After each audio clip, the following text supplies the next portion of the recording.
पहला फ़िल्टर होता है जी ऑयल फ़िल्टर, जो गाड़ी के ऑयल को फ़िल्टर करके इंजन तक पहुँचाता है, उसमें से होके मोबिल गाड़ी तक जाता है, ठीक है जी।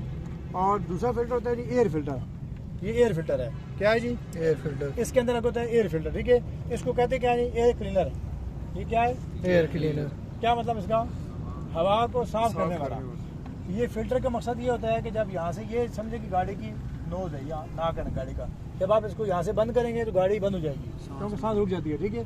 तो यहाँ से जब हवा दाखिल होती है तो गाड़ी आपकी चलती है, ठीक है जी। अगर आप हवा का सिस्टम बंद कर देंगे गाड़ी आपकी बंद हो जाएगी, ठीक है ना जी। तो उस फिल्टर का काम ये होता है कि उस हवा के अंदर जो डस्ट आ रही है ना, उसको अपने अंदर जज़ब करके आगे हवा भेज दे, ठीक है जी। और तीसरा फिल्टर कौन सा है जी,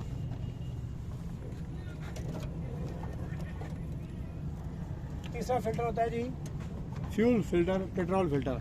अब इमरान गाड़ी का कहाँ लगा होता है, ये पीछे आ जाए ज़रा, ये देख लें आप लोग, ये लेफ्ट वाले टायर के आगे ये देखें, ये लगा हुआ है, ये फिल्टर है जी, यहाँ लगा हुआ है फिल्टर, ठीक है। बाद इस तरह होता है कि इस फिल्टर के अंदर आ जाता है